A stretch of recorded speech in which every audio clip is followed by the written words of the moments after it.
El método para obtener la validez. Antes que nada debemos saber qué es la validez. Un test será válido cuando medimos aquello que pretendemos medir. Lo mide bien y mide solamente lo que queremos medir. Esta es la característica que tiene la validez. La validez dentro de un test es la exactitud con la que se puede hacer mediciones significativas y adecuadas. Esto en el sentido de que solo mide lo que pretende medir y para la cual fue construido. Primero debemos analizar los tipos de variables y las características que deseamos medir dentro de nuestro test, el uso que le vamos a dar al mismo y a quién lo vamos a aplicar y el por qué. Si vamos a medir más de un uso, tendremos que encontrar más de un tipo de validez. La validez se estima a través de los coeficientes de validez, correlacionan los datos obtenidos con los criterios, y el test no tiene un coeficiente de validez fijo. Este dependerá del contexto, del sujeto y de los propósitos. También puede haber diferentes tipos de coeficientes en un mismo test. Es necesario saber elegir el criterio adecuadamente para que nuestra validez sirva. Otro punto muy importante que debemos tocar, ¿qué es la fiabilidad? Dentro del campo de la psicología, la educación, investigación social, entre otras, la fiabilidad es también llamada confiabilidad, es la propiedad psicométrica que hace referencia a la ausencia de errores de medida, al grado de consistencia y estabilidad de las puntuaciones obtenidas a lo largo de los sucesivos procesos de medición con un mismo instrumento. Un instrumento será fiable cuando le aplicamos Un instrumento será fiable cuando las puntuaciones obtenidas a lo largo de nuestro proceso con un mismo instrumento vuelve a repetirse. La confiabilidad es la capacidad de un ítem de desempeñar una función requerida en las condiciones establecidas durante un periodo de tiempo determinado. Habremos conseguido la confiabilidad requerida cuando nuestro ítem hace lo que queremos que haga y en el momento que queremos que lo haga.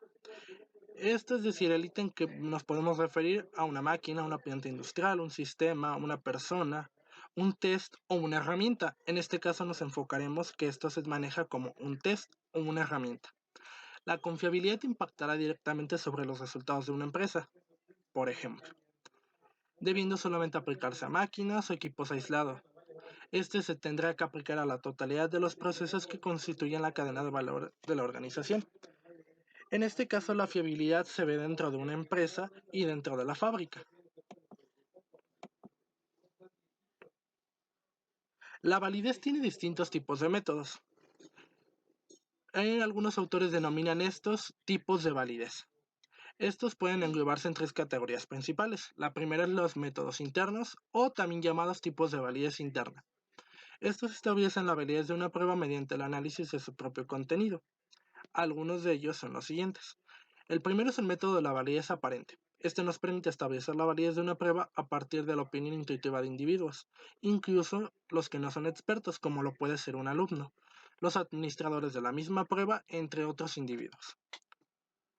En ocasiones han sido consideradas un método poco científico, ya que resulta muy importante en evaluación. Es una prueba que solo es tomada en serio por los usuarios y es percibida como válida. La siguiente es el método de la validez racional o de contenido. Esta nos permite determinar la validez de una prueba comprobando si los ítems de esta contienen una muestra representativa de aquello que se pretende medir. Un ejemplo de esto es si se pide a un grupo de expertos que marquen una lista la destreza que creen introspectiva de alumnos sobre cómo han respondido y cómo han reaccionado a los ítems de la prueba. Un ejemplo de esto es mediante las entrevistas por las cuales averiguaremos por qué respondieron de cierta manera y por qué no lo hicieron de otra. Los métodos externos, estos también se llaman tipos de validez externa, empírica o de criterio. Establecen la validez de una prueba comprobándola con los resultados obtenidos por los mismos alumnos en otras pruebas. Esa comparación se realizará mediante instrumentos estadísticos. La siguiente es el método de validez concurrente. Este supone comparar los resultados de la prueba con los de otro instrumento, ya sea un examen, una nota de evaluación, las notas de un profesor, entre otras. Ambas pruebas deben evaluar a los mismos alumnos en un mismo momento. Los resultados deben poder expresarse numéricamente para poder establecer el mencionado coeficiente de correlación. El método de la validez predictiva. Este supone comparar los resultados de la prueba con los de otra prueba, que pretende medir la misma habilidad y que es administrada a los mismos alumnos con posterioridad a la primera. Y el último, el método de validez de constructo. Este posee atributos tanto de los métodos internos como de los métodos externos. Tengamos en cuenta que un constructo es la conceptualización teórica sobre un aspecto del comportamiento humano. Este no es medible y tampoco es observable de manera directa. Un ejemplo de esto es la actitud o la comprensión auditiva. Este método de validación consiste en evaluar hasta qué punto la prueba mide los constructos sobre los que ella misma está sustentada. Esto puede hacerse de diversas formas, solicitando expertos que nos expliciten los constructos en los que se basan los ítems de prueba.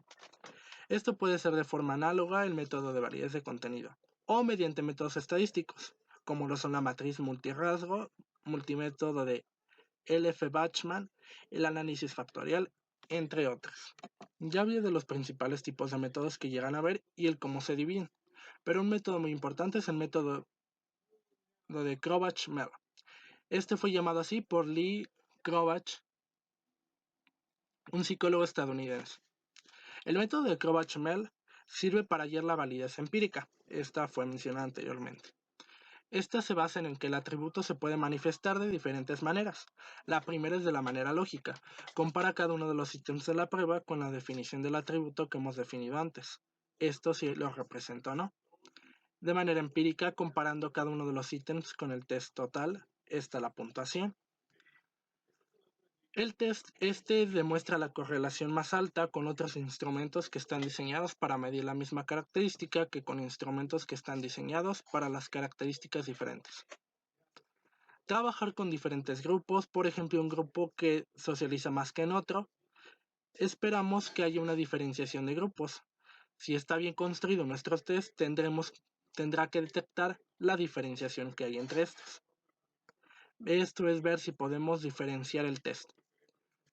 Si yo intervengo experimentalmente deliberadamente para cambiar las manifestaciones del atributo, el test deberá detectar los cambios en el grupo que he tratado, detectar un tratamiento experimental.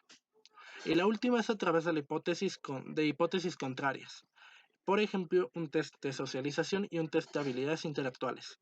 Si el test mide otras cosas, no para las que está construido, está mal construido si correlaciona con otras variables para las que no ha sido construido.